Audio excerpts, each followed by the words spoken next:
recorded, please let me know in advance so that we can make a plan to that effect. Thank you so much for making time and joining today's lesson, like you always do. And we agreed that every day, Monday to Thursday, 3 o'clock, we'll meet around this time, and our lectures won't be that long. It will normally takes about 15 to 30 minutes. The longest will be 30 minutes. The reason for this is that when you go back to the video to view it, it doesn't take you too long. All right, and welcome. Like I said, today I'm talking to you live from Pretoria. I decided to come to Pretoria to see my loved ones this side, including my kids. So the weather is pretty overcast, quite overcast. Or no blue skies to see, is cloudy, and it's raining. Like you probably have heard about who's this cyclone Eloy, or cyclone Eloise, something like that. We are experiencing some his tentacles over this side. Is it her? It's her tentacles over this side. So it's raining quite a lot, and it's a little cold. Probably it's worse though in KZN, and it should be worse in Limpopo, because that's where they're actually experiencing this cyclone, in those two provinces in South Africa. And or even in Mpumalanga, third province, to experience that cyclone. Okay, welcome. I would like to check if anybody has a question. Anybody with a question, just unmute yourself and ask if you have a question. Shoot.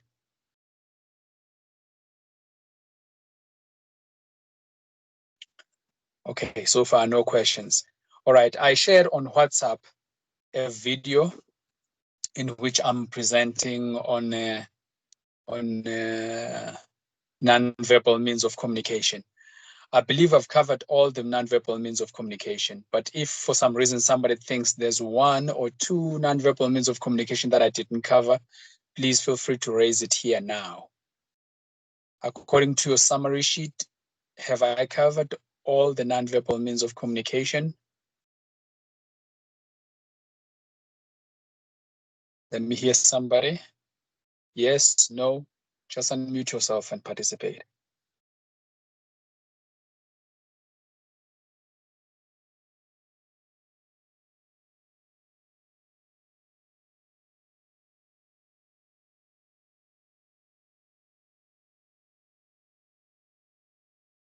Hello, everybody, anybody?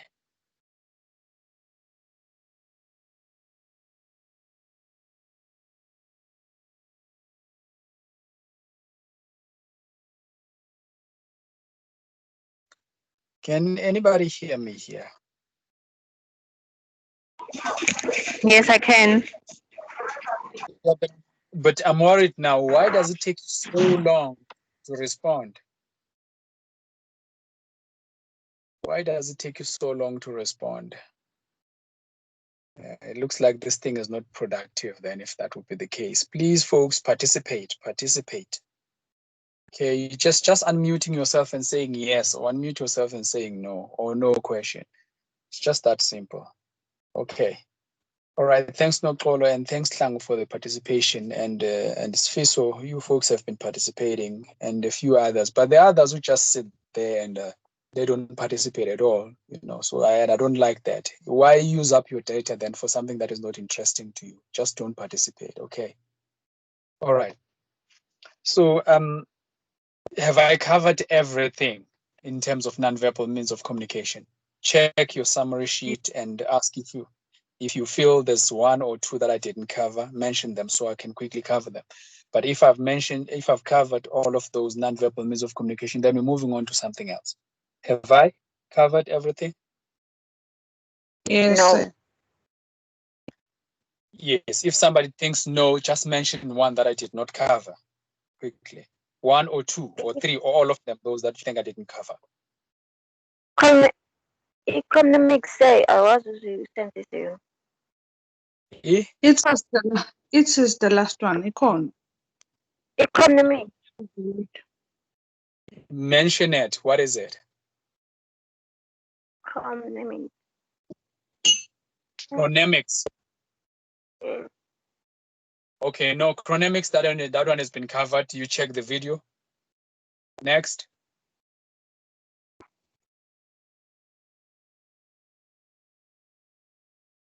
According to the video say that you've just sent, it seems like you've covered everything. Okay, everything has been covered. Okay, thank you so much for that update. Okay, but there's one that I think I didn't mention is gaze, G-A-Z-E, G-A-Z-E, gaze.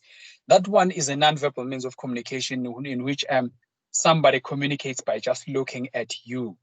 When somebody is looking at you in a certain manner, you get the message, whether the person could be dangerous to you, whether the person is angry at you, or whether the person likes you. The manner in which they look at you, the manner in which they stare at you communicates on its own. So you get the message by just looking at somebody's eyes.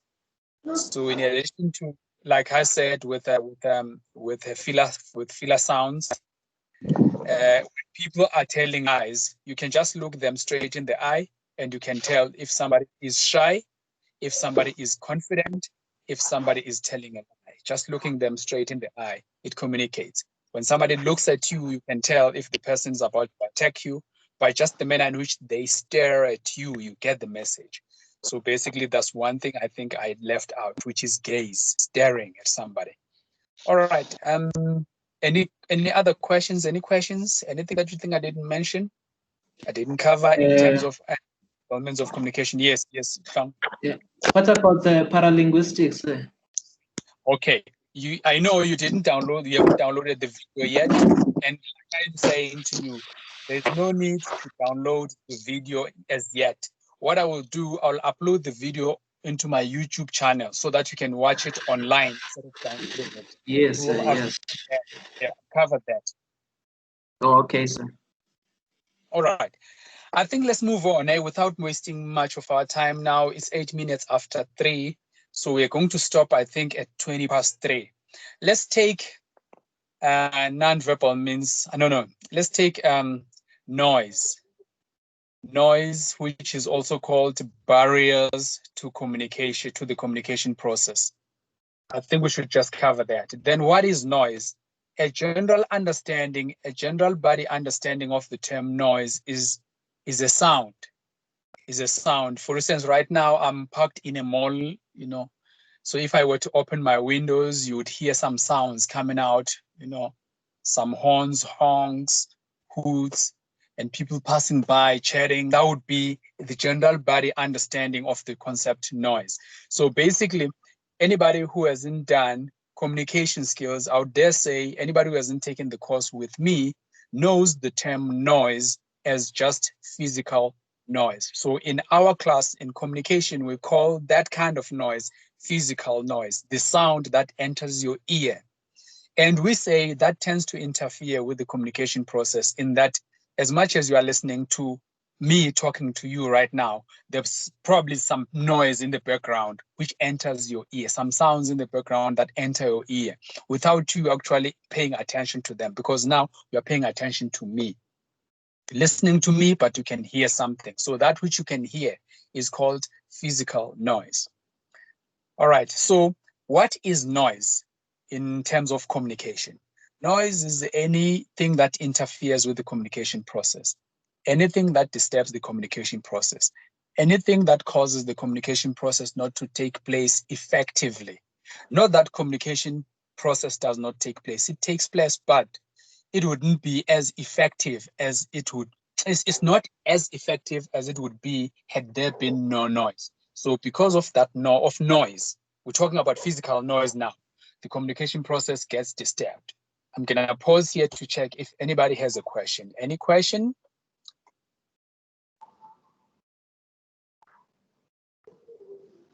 Okay, let's continue. The other word that we use to refer to the term noise in communication, we call it a barrier to communication. So there are various barriers to communication process. One of them is physical noise that I talked about, but right now you can understand what I'm saying, even though I'm speaking English. It's because you're acquainted with the language. You understand the language pretty well. And I'm using appropriate words for our conversation. But if I were to start using swear words, our communication process would be affected. it wouldn't be as effective as it is right now. Right now, it's effective because I'm Angtugani. I'm just using appropriate language for a lesson for our classroom. But once I start in Tugani, then it means there would be another kind of noise. That kind of noise in which somebody uses an inappropriate language, or in which somebody uses the language that you do not understand, the language that is you do not understand, or the language that is not acceptable in that particular context of communication. We call that language noise, or we call it semantic noise. It's semantic noise or language noise. That one has a lot to do with you not understanding the language that the person is using. It has a lot to do with somebody using an inappropriate language for that particular conversation or that particular context. Okay. So it's like when you have invited somebody for an interview. Instead ukuthi umuntu akhulume kahle nje in an interview, speaking proper Zulu, proper Xhosa, Sotho, or English, umuntu aqalisa akhulume itsotsi-tala. Would that be appropriate for an interview situation? It would be inappropriate. So that would cause noise. That would cause a communication. Appropriate. Yes, yes. Yes, any question? All right. With semantic noise, I think I've covered it. Let's move on to another type of noise. Right now, in front of you, I want you to participate. You have the summary sheet, and various types of noise have been mentioned there. Various barriers to communication, to the communication process, have been mentioned in front of you. Give me just one, and then I'm going to explain it so that we are together. Yeah, one.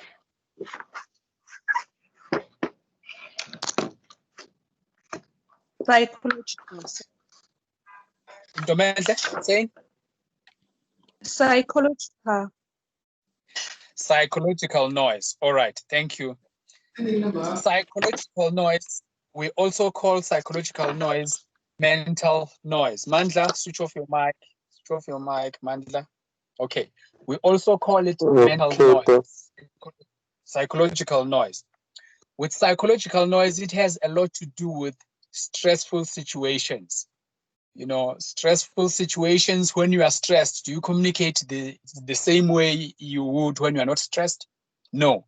So because of stress, you tend to communicate differently because of stress. Again, stress takes a lot in your mental ability, such that you would be angry. You know, you'd be angry when you communicate, when you're talking to somebody, or when you are excited. We call those psychological noise. Okay, so when the manner in which you communicate when you are angry, the manner in which you communicate when you are stressed, it causes noise. It works as a barrier to effective communication. You don't communicate effectively when you are when you're undergoing some kind of stress, which is called mental noise. I'm not sure if I explained that well. Does it make sense though to somebody? If it does, Yes. let's go to Yes. Next Yes. one. Next one. Perceptual, sir. Perceptual. Okay, Yes. Thank you so much. Okay, with perceptual noise, even that one is easy. It's a matter of perspective. You know, we can look at the same thing, but the way we interpret that which we see tends to be different. Right now, we have a number of churches in South Africa. There are kunama Zion, kunama Wesley, kunama Roma, kunama ZCC, kunama Sabata, kunama, you know, all of those. All of those are religious communities, and those communities believe in God. And I believe all or most of them believe that the way to God, the way to heaven is through a certain deity, which is Jesus Christ. But why do we have all these different sectors, all these different churches? Is because we are looking at the same thing, which is God, but we view differently. Our perceptions, our perspectives towards God are different. Okay, so we have different perspective, a different perception of the God we pray. So that tends to cause perceptual noise whenever people are talking about their religions. tends to cause perceptual noise. Secondly, think about politics. Politics are about leadership, leading the country and all of that. There are various political parties here. They all believe in one thing: the running South Africa as smoothly as possible and as productively as possible. But the manner in which they believe, each political party believes it can rule, is different. So they look at leadership differently, looking at the same thing differently. So they take a different perspective of leadership. Okay, so basically that's it. So whenever people of different political parties communicate, there will be a misunderstanding because of what we call perceptual noise. They have a different perception. They perceive leadership differently. Churches, they perceive God differently. So I believe that one makes sense. So we're talking about noise here, which is a barrier to communication, to effective communication. Basically, we're talking about misunderstanding in communication. How it comes about in three ways. One, due to physical noise. If there's a sound that is entering your ear while I'm talking to you right now, it means my communication to you is not as effective as it would be had there been no physical noise. Secondly, semantic noise. The language I'm speaking right now, you understand it because you're acquainted with the language. You've been trained in understanding and speaking and using the language. So we are together in this regard. But if I were to use a different language, you wouldn't understand me. That would be called semantic noise. Thirdly, we're talking about perceptual noise. Perceptual noise, different perspectives of looking at the same thing. Examples I've given are churches, political parties. They believe in one thing: leadership, politics, leadership, and getting the country run smoothly as possible and as productively as possible. But the way in which they would like the country to be run, they perceive, their perception of leadership is different. Yeah, that's the long and short of it. Any other? Shoot. Intercultural, sir. All right. With intercultural, that one I find it very interesting. With intercultural, it comes from people of different cultures, and it is caused by two things and two things only. Those things are ethnocentrism and stereotyping.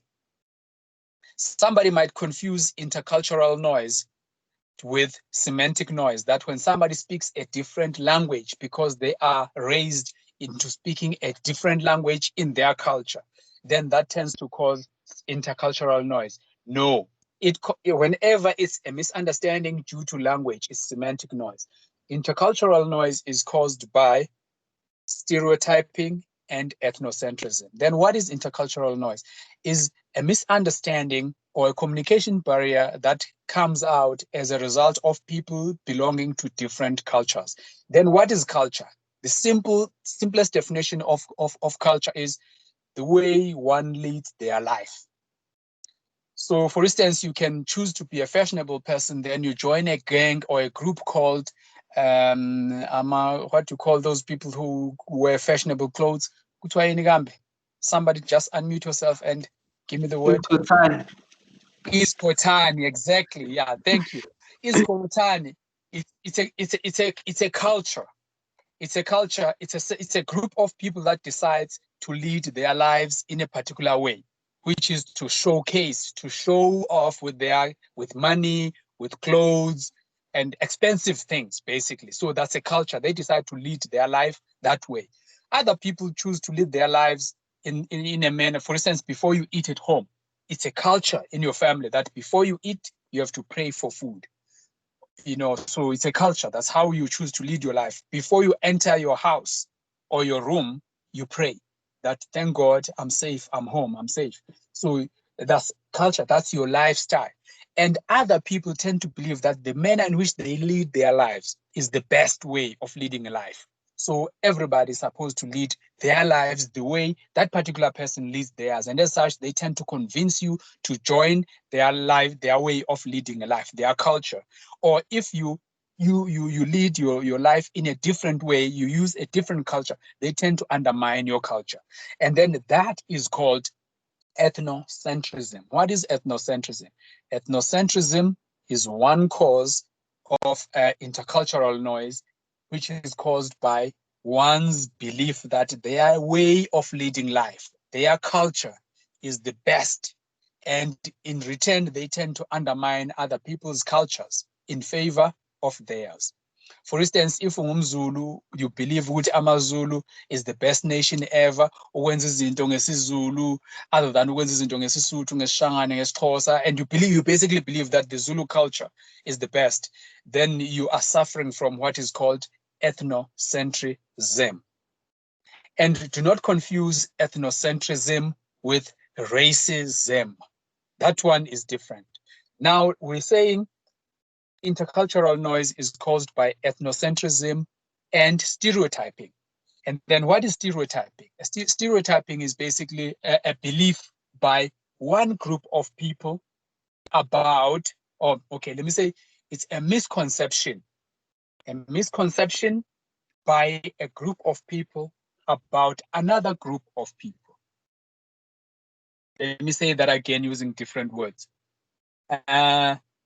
It's an ill-informed idea, a misinformed idea by one group of people about another group of people. A simple example. What comes to your mind umucabanga ngentombazana esinengane ngekashadi? So it means you have a misconception about females who have children before marriage or outside wedlock. All right. And again, what comes to your mind umucabanga ngamabhunu? So it means as that particular, as an individual who belongs to a group of people, you have an ill-informed idea about white people or about Boers or about Indians or about Zulus or about whatever, you know. So as long as you are a group of people who have a certain ill-informed or misinformed idea about another group of people, then you're suffering from what is called stereotyping. And that often causes a misunderstanding whenever you're communicating with people of that particular group. What comes to your mind when you think of Nigerians? So that misconception that you have in your mind, you know, causes what is called stereotype. You have a stereotype about that particular group of people. What comes to your mind when you think of Zulu girls? You know, so whatever comes to your mind, as long as you share that with a group of people about that particular group of people, is called a stereotype. What comes to mind when you think of Christians, you know, especially girls? You would be like, they are God-fearing people. That misunderstanding, that misconception, that misconception about young girls who are Christians or raised in Christian families. You know, Zulu girls, you think they are virgins, you know, educated people, all of those. We tend to have stereotypes about that particular group of people as a certain group of people. For as long as ubelieve it's not a stereotype. It only becomes a stereotype when there's a group of people who share the same sentiment as you, yeah. Okay, I'm gonna pause here for you to check if you have any questions. Any questions about intercultural noise? Okay, intercultural noise is also called cross-cultural noise. Okay, let's go to the next type of noise. Shoot. 5 minutes to go.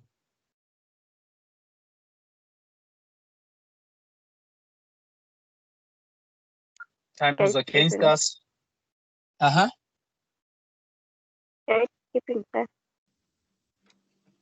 Anguzwa kahle. Cela uphinde. Gatekeeping. I said gatekeeping. Gatekeeping. Okay. All right. Okay, let me just go back a bit so that I can fill everybody in here. Here we're talking about anything that might cause some misunderstanding in the communication process. Anything that interferes with the communication process, okay?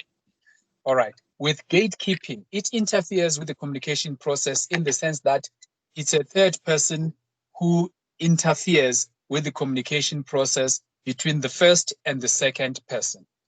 We have person A, person B, and person C that are involved in the communication process. Person A, who is person 1, would like to send a message to person number 2, who is person number B. But before the message can reach person number B or person number 2, it has to go via person number C, who is person number 3. Okay, a good scenario would be you are CEO of your company as person number 2, and here is a potential employee who's looking for a job as in person number 1. But before person number 1 can communicate with you, they have to communicate via your secretary, who's person number 3 or person number C. So person number 1 talks to person number 3 that they would like person number 3 to tell you that they are here for an interview, or they are here with their CV for consideration for a position. For person number 3 in fact, person number 3, who is your secretary, decides not to tell you that there is someone who is waiting for you to be interviewed, or decides not to tell you as person number 2 that there's somebody who brought their CV here. In that way, there is communication breakdown. Channels of communication between person number 1 and person number 2 get broken by person number 3. So person number 3 is a gatekeeper. All right, I think my scenario explains it. It's like before you enter MUT, there's a security guard who opens the gates and closes the gates for you. But in this regard, we're talking about communication. So there's a channel of communication between two people that depends on the third person to open the gates of communication between the two interlocutors. Basically, that's the long and short of gatekeeping. So what is gatekeeping? Gatekeeping is a type of noise in which a third person blocks the channels of communication between the first and the second person due to fear of the results of the communication process between the first person and the second person. So basically, communication does not occur because it gets blocked by the third person. All right, I'm going to pause here for you to ask if you have any question.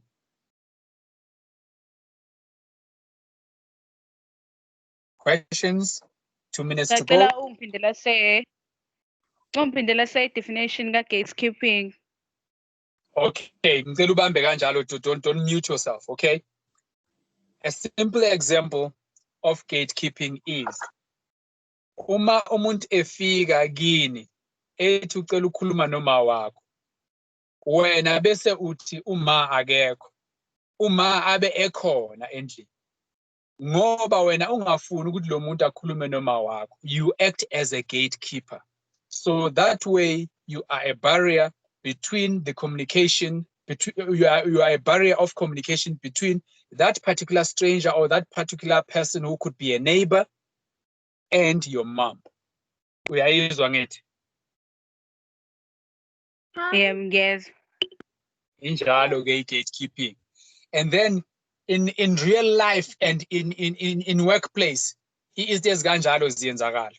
You find that ucela umuntu ukuthi akudlulisele umyalezo kusibani bani. Amane lo muntu angawudlulisi lo myalezo ngoba efuna ukuthi maybe nixabane nalo muntu efanele uthola umyalezo angawutholi. Nibe seniyaxabana. Noma or you just submit your CV ukuthi mayibonwe by HR of a certain department. Umuntu ofanele udlulisa leyo CV to HR angayidlulisi. That means there will be no communication between you as an applicant and human resource management who's supposed to consider you for employment. And then who has blocked the channels of communication between HR and you as the applicant is the secretary. Or umuntu omphathisile i-CV yakho ukuthi agibele ibhasi hamba ePretoria ne-CV yakho ayihambise kwa-Home Affairs ePretoria, for instance. So that's basically the long and short of gatekeeping. So the academic definition of gatekeeping is it's a type of barrier to communication which is caused by a third person due to fear of the results of the communication that might take place between the first person and the second person. So it's the third person who causes that communication barrier. Thank you. Any other questions? All right, no questions. Is there any other type of noise that I didn't cover?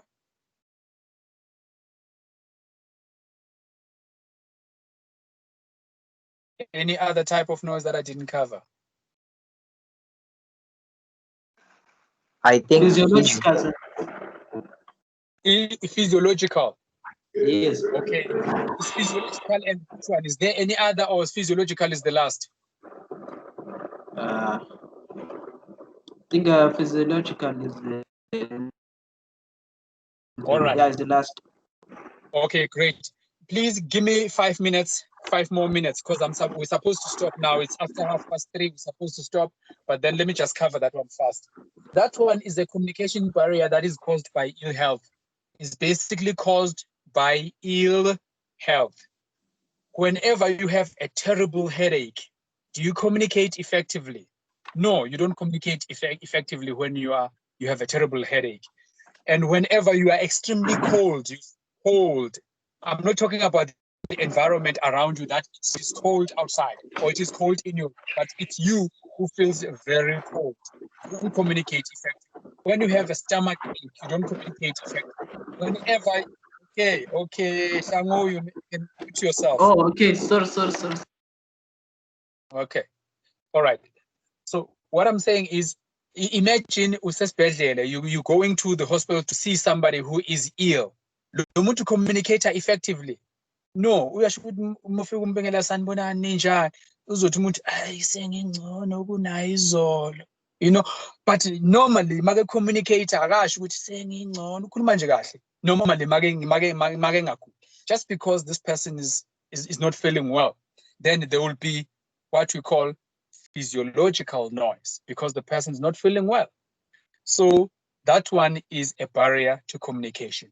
Not that communication doesn't take place between you and a sick person, but it's not as effective as it would be if the person were not sick. Okay, that's it.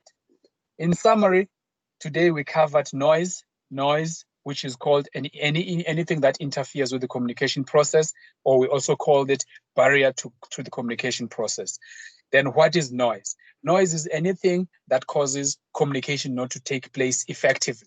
So it means communication does take place, not that communication does not take place. It takes place, but it's not as effective as it would be had there been no noise. We said there's physical noise and there's physiological noise. We said there's intercultural noise and there's semantic noise. Then we said there's gatekeeping and another type of noise that doesn't come to mind for now. All right, basically that's what we covered today. So let me give you 2 seconds to ask if you have any question. 2 seconds. Questions? If no questions, just unmute yourself and say no. no questions. No question. No questions. No questions. We're good. Okay, we're good. So which means now let me No stop the questions. recording. Thank you so much. Okay, thank you so much. Let me stop the recording now.